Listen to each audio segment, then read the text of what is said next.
Hello, Hello. my name's Rich Sweets. I've been living in RV since 2010, I guess, which is about when I got my job at Walmart. And I knew a lot of people who worked at Walmart that were already in housing, and they could never afford to buy a car because it was all going to rent and that such thing. And I had already been homeless for a year here, trying to get a job. And so I was really happy when I got the job. And I stayed homeless for a number of months so I could build up some money. But I needed a vehicle because I have a church in Seaside, and I'm also a professional musician. I play in the Bay Area and so forth. And so I chose, well, I'll get a van and live in a van. That way I'll have a vehicle and maybe I can build up money to get housing. But I met a disabled woman who needed help, and we fell in love, and so I got an RV because she was always near a wall, because it's a smaller place than an apartment or a house. And so when I wasn't there, because she would have dizzy spells, fall over, things like that. And it was a good lifestyle, and we were able to park in Seaside Marina. It's a place that we can't park anymore. And she passed away 2 years ago. And I continue on back at Walmart. I left for 2 years because she was very sick at the end, and I was a full-time caregiver. And anyway, every town is passing laws against living in vehicles, particularly RVs. And so they all have to go somewhere else, and eventually a lot of people end out on Lapis Road, which is a place I've stayed off and on for years. Although usually I would stay in town close to where I work or close to church. But since March, when I got back from traveling east to see my family, I was on Lapis ever since March.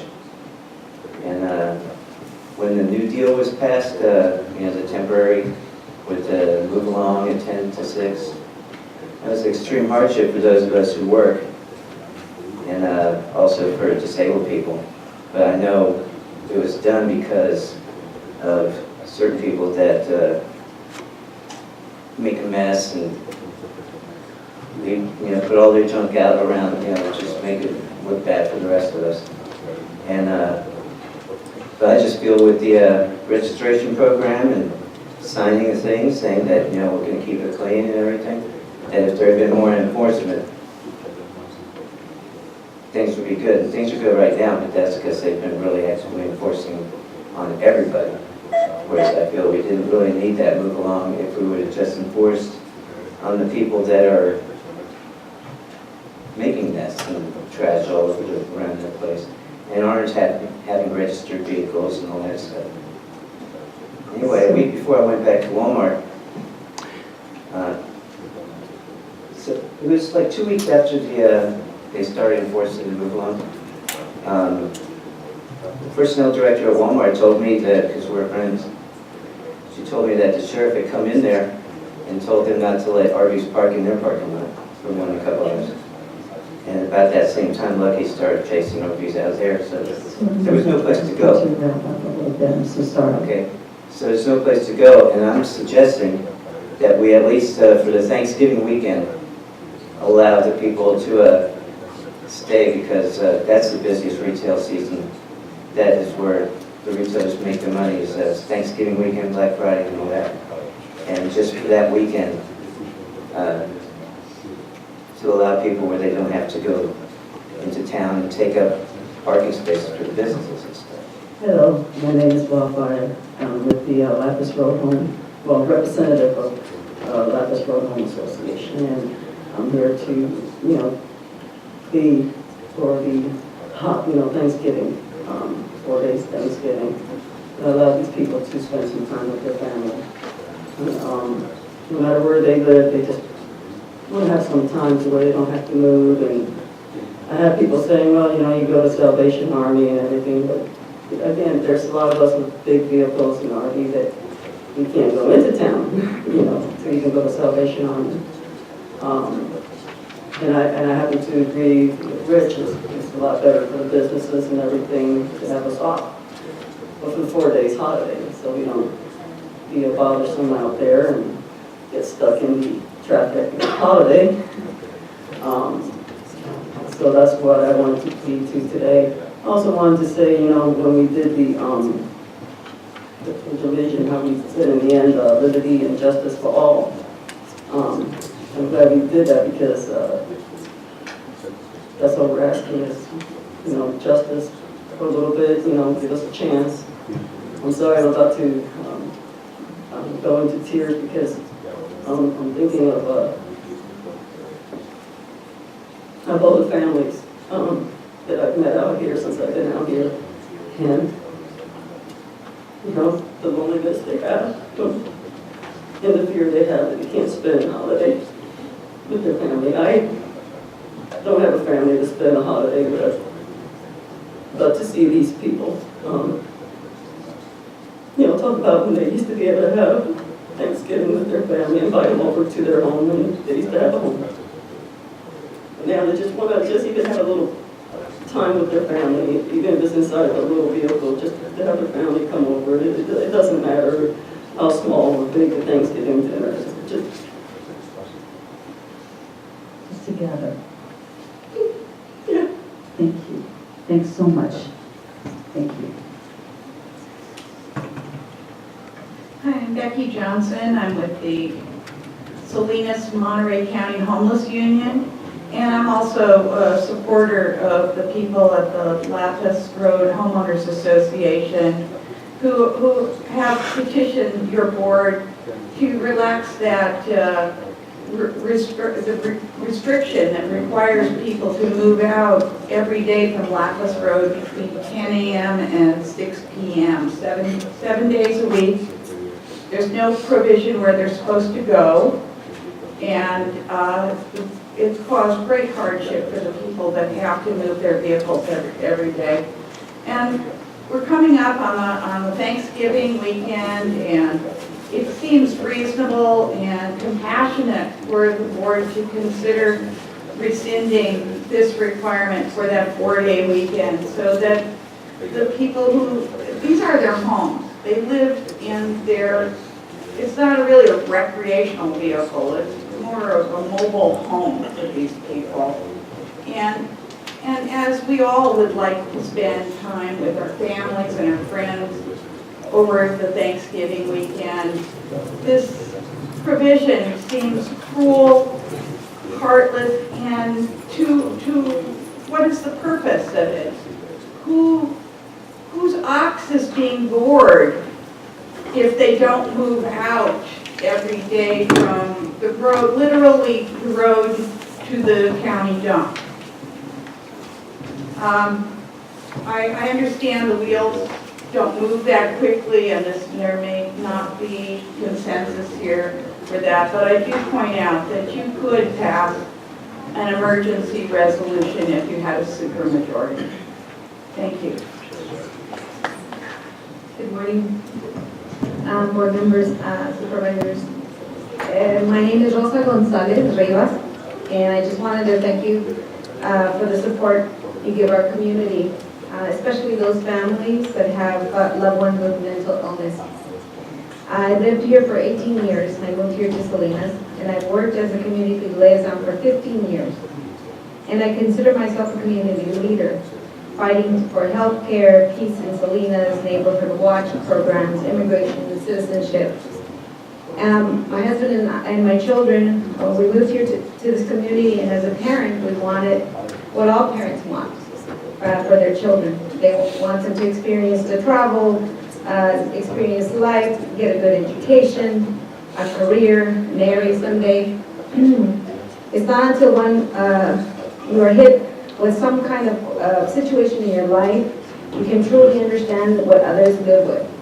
In my case, 6 years ago, my family was hit with a mental illness. One of my family members was diagnosed with a mental illness.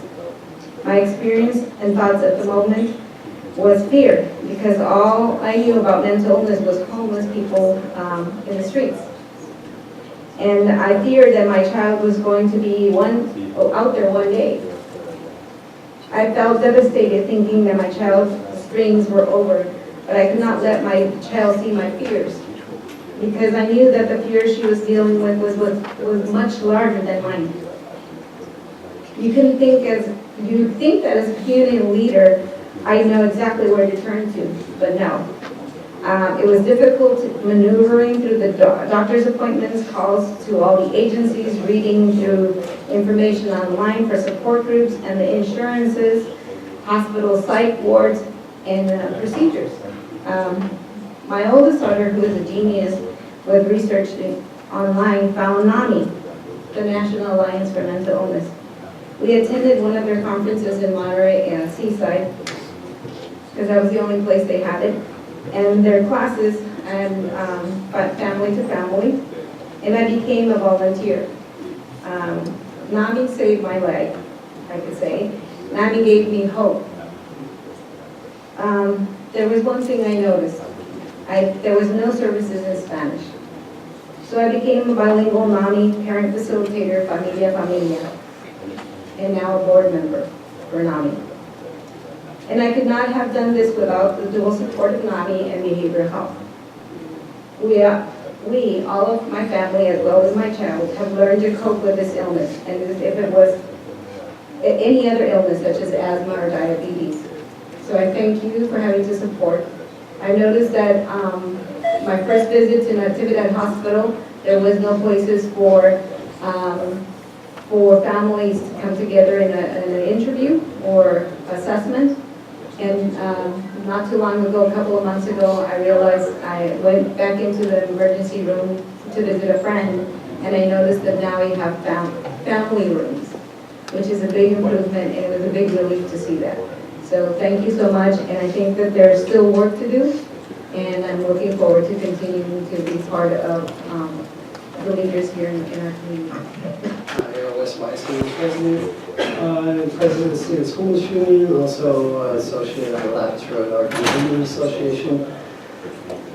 Here to complain again, I guess, about the way things shaped up in the middle of August to create this 10 to 6 barrier, move along, that's created a lot more hardship than anything. And if we would actually, now that we hear these stories and we're compassionate toward them, hopefully, possibly, we had to injure them first to be able to feel appreciation for that injury. And that's a poor way of doing business. We need to include these people in what we're doing, what decisions we're making. We always focus on the stakeholders because why? We're fighting over money. Who's going to be able to play with the money?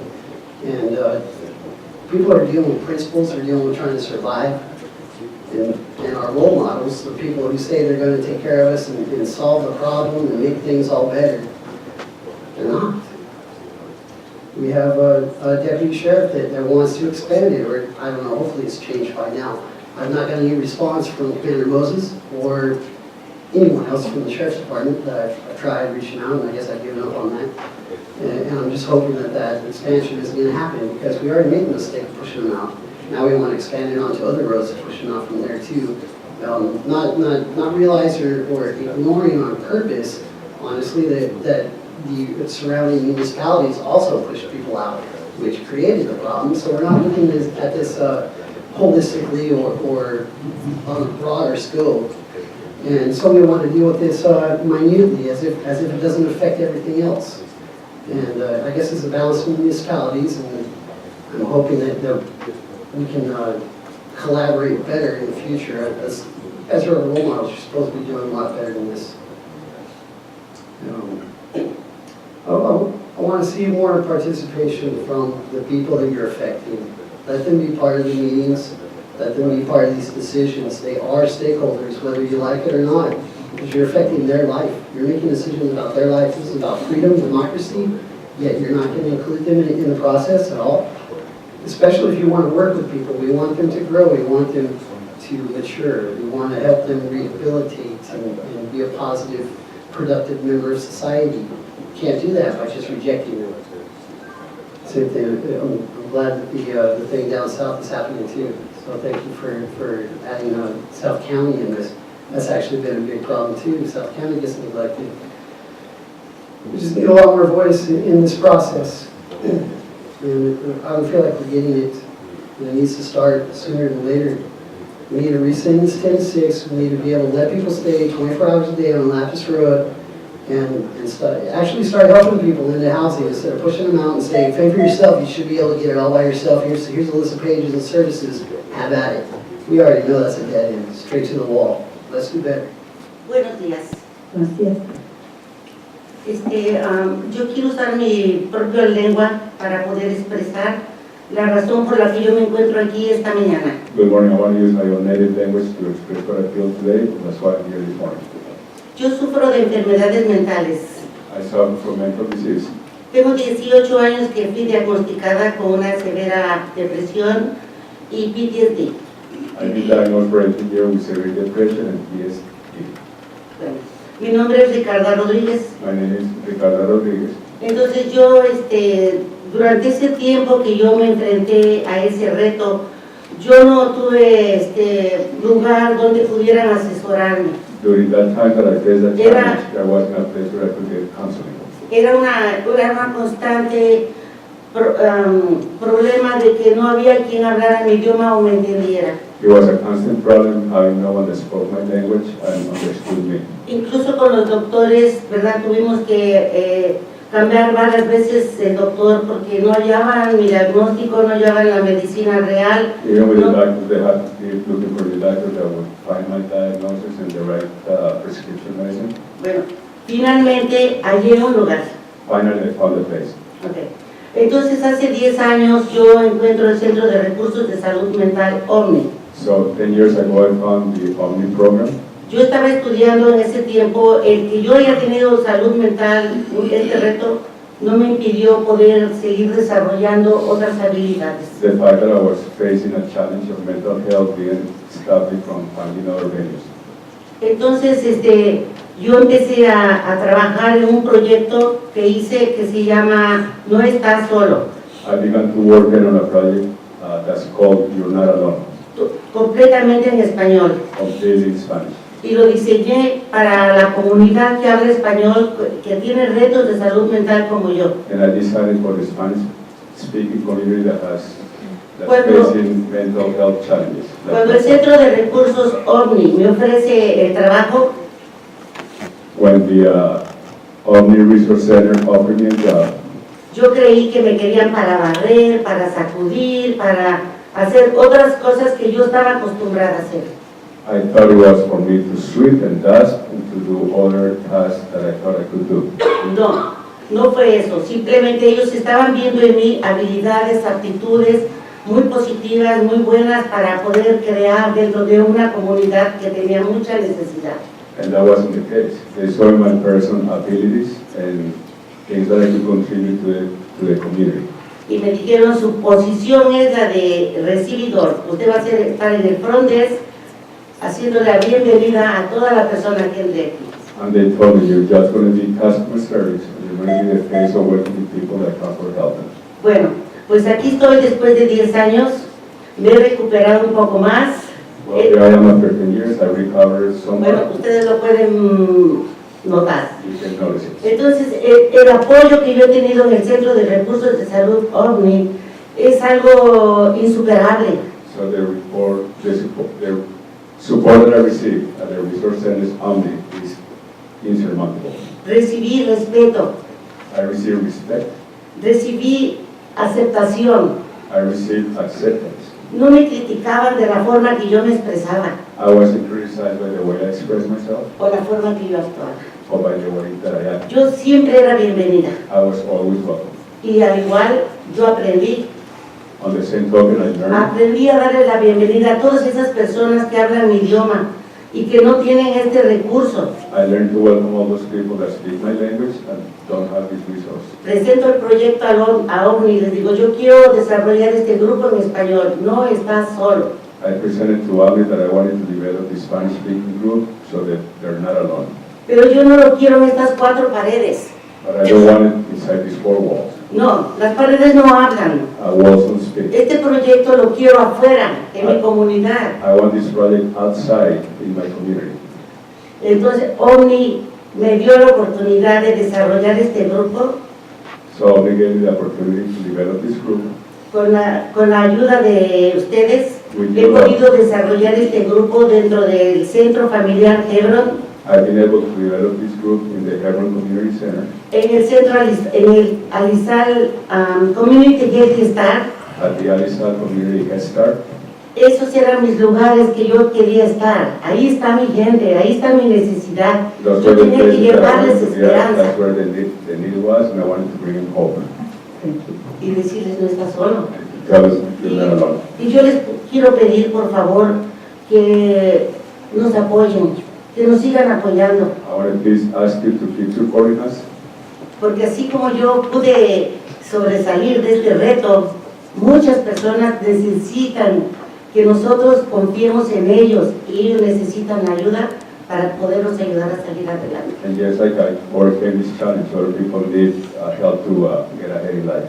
Por favor, ayuden, no corten el presupuesto, al contrario, un poquito más para toda esa gente que ahorita está viviendo con frío, con hambre en las calles. Please help Nosotros us tenemos on other funds abierto. so you can help homeless people that are suffering cold and hunger on the streets. No tengo días festivos, no hay días festivos para OVNI, no hay, There is no holidays for Omni. no. Estamos abiertos. Thxgiving vamos a estar sirviendo a todas las personas que gusten venir. We're open during Thanksgiving to anyone that wants to come over to El día de the Navidad vamos a estar ahí para ustedes. Sí, estamos para ustedes. We're always there for you. Apóyennos, por favor. Good morning. My name is Eric Peterson. I'm going to be a bit selfish this time. I mentioned here before that in the United States we have over 4 million disabled veterans with hearing disabilities, as well as over 4 million others with hearing disabilities. We were talking about Veterans Day earlier coming up. These are a joke. But you may have noticed that early in the meeting I had to walk up the front, turn in one that didn't work at all for one that is marginal. We've got a lot of disabled veterans in this area. An awful lot of them have hearing disability, and you can't see a hearing disability. You've got a lot of vets who haven't been able to get hearing aids from the VA. You can't tell there unless you're really good, you can't tell. I'm not going to ramble on, but it'd be really nice to get something better than this. Monterey Room, there's no help. It's totally ADA non-compliant. And it'd be really nice for people like me. I don't have that hearing disability. I'm 10%. Think of somebody who's 50%. And, we've got them. I get a whopping $133 a month from the VA. That's $4 a day. I'd much rather have my hearing. But there's a lot of people, veterans and others, a lot worse off than I am. And we could use something a lot better than this. Thank you. Thank you. Thanks.